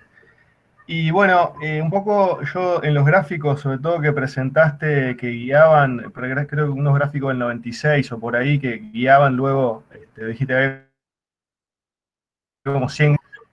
Estaba esa etapa que otra autora llamaba rehabilitación, y yo francamente siento que es el punto al que uno puede llegar, porque también el punto de inicio del ambiente, del supuesto clímax, más en un escenario de cambio climático, se me hace muy difícil imaginarme a dónde llevarlo. ¿A dónde llevarlo? Bueno, de vuelta, posición del hombre, pero hay una posición jerárquica del hombre si es el que está tomando algunas decisiones. Entonces, hay muchos elementos que me sirvieron un montón, pero también, por ejemplo, en el caso de algunas comunidades originarias con las que estamos trabajando en el norte, nosotros tratamos, por ejemplo, el Pilcomayo baña ciertas regiones y empezamos trabajos de restauración donde lo que intentamos va a ser promover principalmente la flora que está en el lugar. Que es muy amplia, ¿no? No son solo frutos, son fibras, hay miel, pero bueno, sigue siendo desde un lugar antropocéntrico, ¿no? Con el hombre muy metido adentro. Pero bueno, me queda un poquito, no sé, mi sensación, llegar hasta la rehabilitación con una perspectiva bastante funcional, desde la biodiversidad funcional, y luego acompañar el proceso, no con intervenciones tan fuertes. No sé, me quedó un poco esa sensación, no me imagino ese proceso de restauración tan completo. Bien. Dos cosas, Fernando, si puedo, ya. ¿Sí? Dos cosas, Fernando. Dos cosas muy interesantes lo que vos decís. Primero, el tema de rehabilitación, ¿no es cierto? Esto es interesante porque lo que tenemos que ver es que hay gente que está planteando dentro de la restauración en especies exóticas. Entonces eso es otra cosa bastante diferente. Se te están diciendo, bueno, vamos y usan el concepto de restauración. Entonces, como un tema nuevo, mucha gente piensa que será plantar pinos en la Patagonia, por ejemplo. Entonces, restauración es lo primero que tendríamos que identificar, digamos eso, ¿no? Que aunque vos no llegues al punto ideal de tu estructura y función, tu intención, tu deseo es acercarte a eso, ¿no es cierto? Ese es un punto. Y por lo tanto, todo lo que encaja dentro de eso es restauración. Aunque el camino que vos alcances es en el medio, está en el medio. Ese es un punto. Otro punto es que jamás la restauración la planteó recuperar el ecosistema como era hace 50 años, porque lo perdimos. Lo que tenemos que hacer es no romper más, porque no lo podemos recuperar más. Ahora, lo que tratamos de ver es cómo los parámetros, es decir, composición de la diversidad, cantidad de especies, estructura, la distribución espacial, vertical, funciones, la biomasa, etcétera. ¿Cómo nos podemos acercar a ese ideal de ecosistema? Entonces, eso es una cosa. Entonces, hay unos casos muy lindos en Chaco con la regeneración natural de los prosopis, que ellos, bueno, empezaron a recuperar la estructura, rehabilitación. Ahí está Marcos Giordano, que viene trabajando en la dirección de bosque, asistiendo a los productores chaqueños, trabajando en eso, y están haciendo restauración, ¿cierto? Pero claro, es decir, no hay que sentir la culpa, ay, yo no estoy recuperando todas las especies, no, bueno, estamos haciendo un paso para adelante, estamos ayudando a la naturaleza a que recupere una buena parte o una parte de lo que nosotros perdimos. Bueno, listo. Ese es un punto. Otro punto de antropocentrismo. Vamos a poner un ejemplo para salirnos de la especie humana. Conocemos todo el cangrejo ermitaño, ese cangrejo que usa el caparazón de ¿cómo es? De los caracoles. Entonces, digamos, el cangrejo es cangrejocéntrico porque usa los caracoles. El cangrejocéntrico. No, está usando lo que necesita para vivir. O sea, el hornero es hornerocéntrico porque usa el barro para armar su casita, su hábitat. No es hornerocéntrico. Es decir, ni siquiera estaba. La idea de Leopold, ¿no es cierto? Era integrado en el sentido de uso, pero un uso, digamos, donde no estamos sacando destrozando la naturaleza para un mercado que ni siquiera sabemos a dónde va eso. Entonces, cuando hablamos de antropocéntrico, no estamos hablando de que el hombre dirija un proceso. El hombre puede dirigir todos los procesos que quiere. Antropocentrismo es una postura filosófica, en donde el hombre se considera que la naturaleza solo está para servirle. Eso es el antropocentrismo. No es que nosotros podamos intervenir o no en la naturaleza. No, vamos a intervenir. Justamente lo que nos prohibieron hasta ahora, nos pusieron fuera, era de decir, no puede intervenir el hombre. El hombre no puede tomar decisiones en la naturaleza porque cualquier cosa que toque va a ser un desastre. Como si el hombre fuera realmente un símil a un extraterrestre.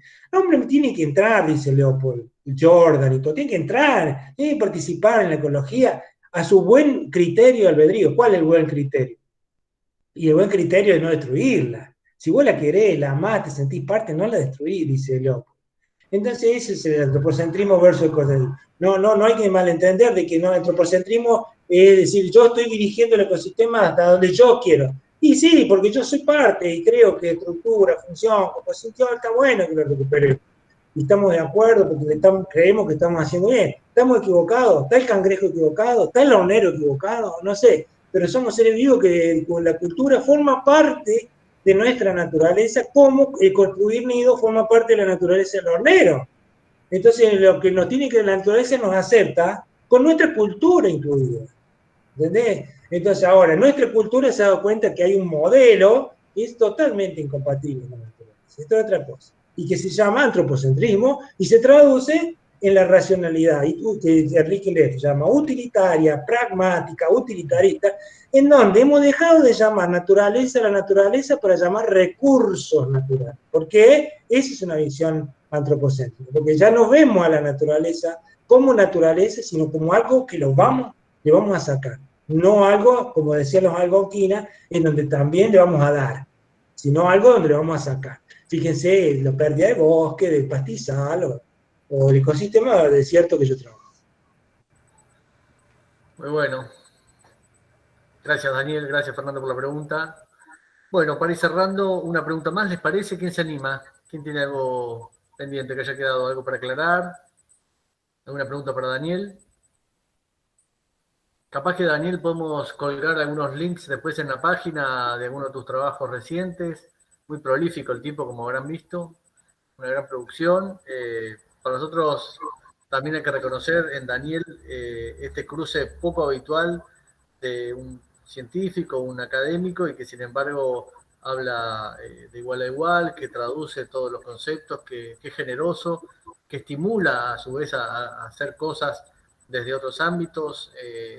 A veces la academia se cierra en la academia propiamente, y ese cerrar la puerta significa no permitir que otros entren. Entonces creo que este gesto de generosidad también habla mucho de vos, así que también gracias Bueno, por eso. es una obligación porque soy una persona, soy trabajador de la universidad y tengo la suerte de poder dedicar el tiempo y compartirlo, que es lo mínimo que uno puede hacer por todo lo que uno recibe del sistema, que ve lo mínimo, pero es bueno para mí. Entonces, yo le voy a compartir el PowerPoint original, no PDF, para que vos, Gaby, a todo el que quiera lo pueda agregar. Si lo quieren copiar, me quieren copiar, lo quieren reproducir, aunque a mí me llevó prácticamente 40 años armarlo, porque lo armé hace poco y cada cosa que arma es producto de toda su historia. Pero si alguien cree que eso le sirve y lo quiere usar para dar clases, para copiar, para tomar ideas, para rearmarlo, reconstruirlo, reciclarlo, como quieran, está en total libertad de usarlo. Yo se lo mando a Gaby al PowerPoint tal cual yo lo pasé original para que saquen, reciben la foto. No tengo derecho de autor en la foto, nada. Usen todo lo que quieran. Porque si algo sirve, bueno, ¿para qué me lo voy a guardar? Acá Bueno, en yo muy el, agradecido acá, muchos mensajes de agradecimiento a todo sentido, muchos links que fueron colgando ahí también colegas, así que bueno, toda una fiesta de compartir. Bien, ¿alguna pregunta más? ¿Jóvenes por ahí? ¿Algo que da en el tintero? Están un poco tímidos hoy, me parece, ¿eh? Pero bueno, muchas gracias. Hola, ¿qué tal? ¿Se Sí, se escucha? escucha perfecto. ¿Qué tal? Mi nombre es Germán. Quería saber si la red que armaron ustedes y con sus profesiones y todo tienen algún tipo de relación con el programa Red Más de la ONU y que entiendo no avanzó mucho en Argentina y sí en otros países. Y bueno, me gustaría saber por qué la diferencia. Por ahí es un poco lo que decía Daniel de la comparación con Brasil y demás. ¿Qué dice Daniel? No tengo idea porque yo estuve ausente 2 años, viste, Gaby, de la red, porque por cuestiones de trabajo y también me dediqué mucho a escribir cosas y todo, y estuve coordinando un buen tiempo la red, después me fui. Y en ese periodo que yo me fui de la red, no me fui de la red, me fui de la coordinación.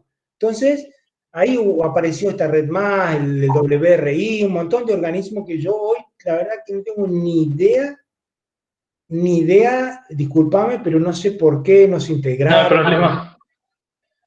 no sé, pero ojalá que podamos hablar, no tengo idea ni siquiera a qué se dedica, fíjate vos, ¿no?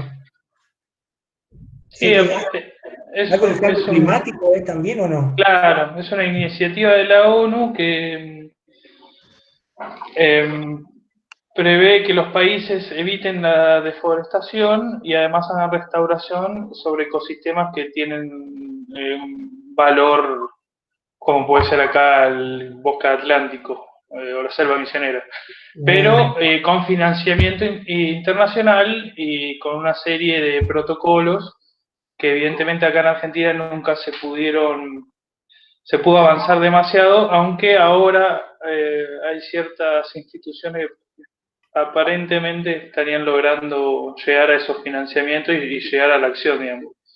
Y por ahí ustedes tenían conocimiento sobre el tema y es un tema que me No, interesa. Pero interesante, pero no. Sí, realmente interesante, pero no, la verdad que no te bueno, puedo decir. muchas gracias igual. No, disculpame que no sabía del tema ese. No, por favor. Bien, jóvenes, ¿algo más que quedó por ahí? ¿Alguien quiere tomar el micrófono para ir cerrando? Yo quisiera hacer una pregunta. ¿Verdad? Puede ser para Daniel o para Gabriel o para cualquiera que pueda responder. Quisiera saber si en la red están trabajando con restauración de fauna silvestre o si Daniel conoce a alguna referente en el tema o a dónde puedo acudir para laburar ese tema. Estoy buscando tema de tesis, así que me interesaría saber. Bueno, Luciana es que está hablando. ¿Quién está hablando? Luciana, sí. Luciana, mira, a nivel de América Latina, lo más bonito que conozco es el trabajo de la cotorra margaritea, que es un lorito que vive en las zonas áridas del norte de Venezuela. Lo único que vas a tener que ir a Isla Margarita, donde viven. Ahí es el único triste que tiene. Hermoso proyecto que ellos restauran el bosque y la fauna que está. El lorito actúa como especie de símbolo, ¿no? Pero trabajan con restauración. Se llama José Manuel Briceño, si querés anotar. José Manuel Briceño, tienen premios, divino. Es una de las cosas más lindas que yo he visto. Ahí después tenés, en Argentina hay poca gente trabajando. Nosotros empezamos a trabajar con reptiles, tenemos reptiles endémicos, que estamos tratando de ver cómo restaurar el hábitat, porque hay unos endemismos muy estrictos, y estamos tratando de restaurar el hábitat junto con la especie, digamos. Y entonces hay un poquito. Si vos después tengo que buscar en la cabeza algunas cosas y no me acuerdo bien ahora. Hay en Brasil, perdón, acá hay el caso de este mono, que no me sale el nombre, que han restaurado en la Mata Atlántica.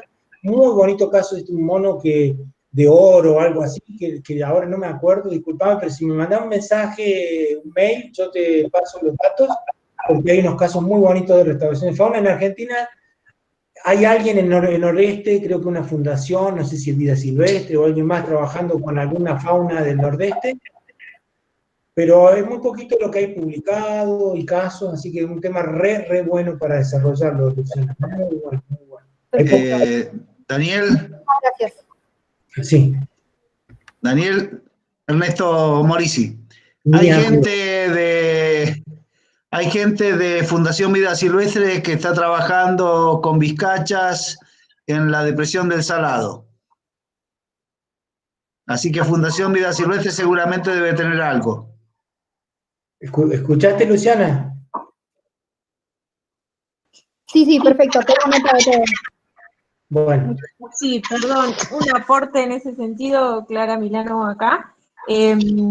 Iba a mencionar eso que decías, Ernesto, justo. El ingeniero Pablo Preliasco estuvo un poco con ese proyecto de reintroducción de vizcacha, y un comentario por ahí como para estar atento, justamente si estás buscando grupo de trabajo, es que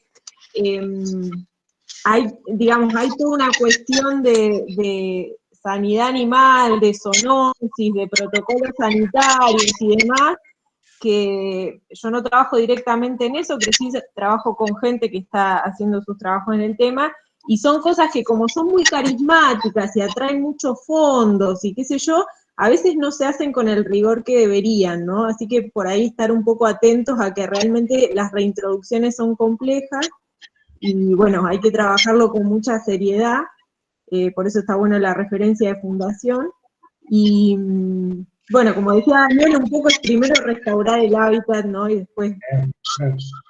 Eso, Perdón, permiso, ¿puedo, Gabriel? Claro.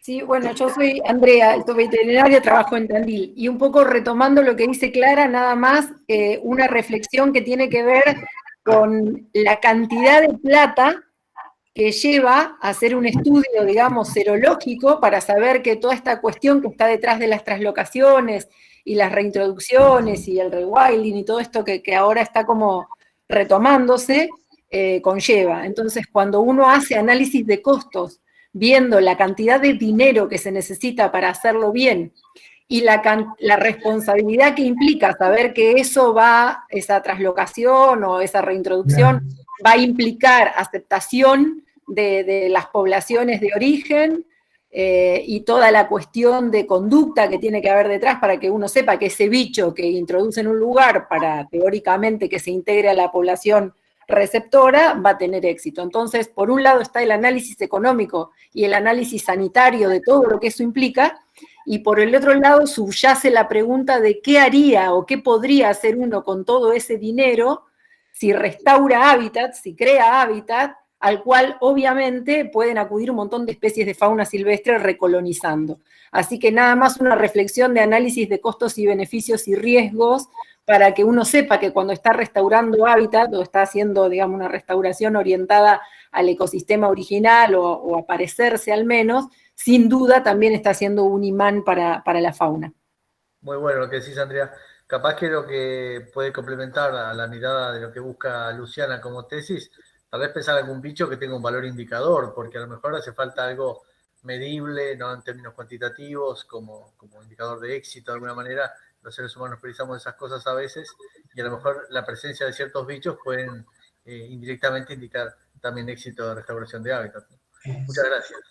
Una sola cosita, Gaby, del tema fauna, porque, digamos, una de las cuestiones que nosotros estamos trabajando también con Clara, que habló recién, es cómo la fauna que trae semillas, ¿no?, puede contribuir a la restauración. También estamos planteando con reptiles que la bioperturbación, como se llama en ecología, que son esas cuevitas y cosas que hacen los animales en el piso y que generan permeabilidad, etcétera, pueden contribuir al proceso de regeneración. Entonces, nosotros estamos tratando de hacer trabajar a la lagartija para nosotros, atrayéndola a islas de sombra, para que puedan hacer las cuevitas que nos ayuden a mejorar la infiltración. Porque son procesos que la gente, invertebrados, escorpiones, etcétera, que uno dice nada, pero es increíble cómo trabajan en el suelo.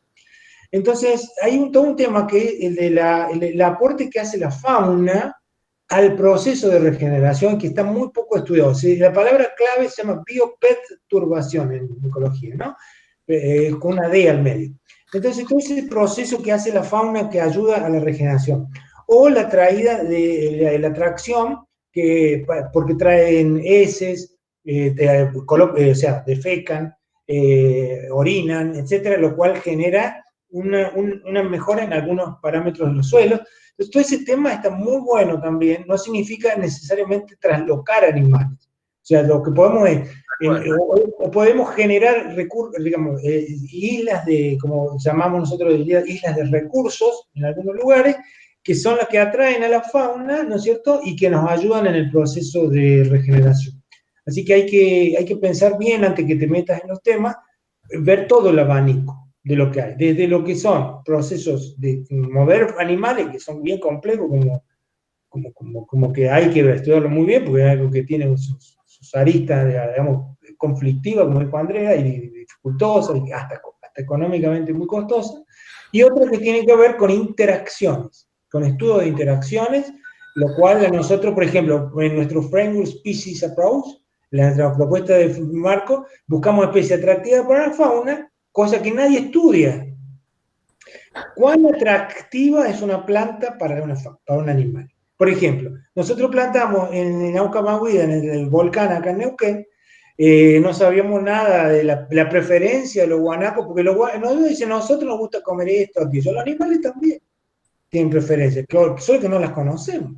Entonces plantamos un pasto que por casualidad le encantaba a los guanacos. Entonces tengo las fotos ahí, son increíbles. Había un trabajo tremendo de colocar los pastos, tipo aligularis, y venían a comer a nuestras parcelas, pero no había, era increíble. Hasta que descubrimos que había otro pasto muy parecido para nuestro objetivo, que era cubrir el suelo, pero que no les gustaba, que era la papostipa especiosa. Entonces, ¿qué descubrimos? La interacción con la fauna, esa relación, no las conocemos. Y en gran parte pueden, digamos, generar es un tema a resolver. Interacción flora-fauna para poder tomar decisiones de restauración. Es un temazo. Muy bueno, muy bueno. Bueno, les recomiendo para los que tengan interés en estos temas pegar un vistazo al chat o copiar con los títulos, links, porque hay un montón de material, eso después no queda necesariamente, así que tengan un vistazo. Bueno, muy agradecidos, la verdad que muy jugoso, queda como años de lectura y de material para revolver, pero creo que era parte del chiste. Así que, bueno, mil gracias y la invitación es seguir en contacto con Daniel vía su correo y sus redes, con la red de restauración en particular, que queda abierta la convocatoria. También, como las redes, ustedes saben, se solapan entre sí, se viene ahora el evento de la Revina, de la red de viveros de plantas nativas Argentina. Obviamente nosotros también directamente pertenecemos a redes que son regionales, así que cada uno se va sumando lo que guste, va probando, va zambulléndose. Y bueno, gracias por la onda y por compartir tanto ruido sano. Bueno, buenas tardes a todos. Gracias a todos. Nos vemos. Muy bueno todo. Gracias. Gracias, Daniel y Gabriel. Chao.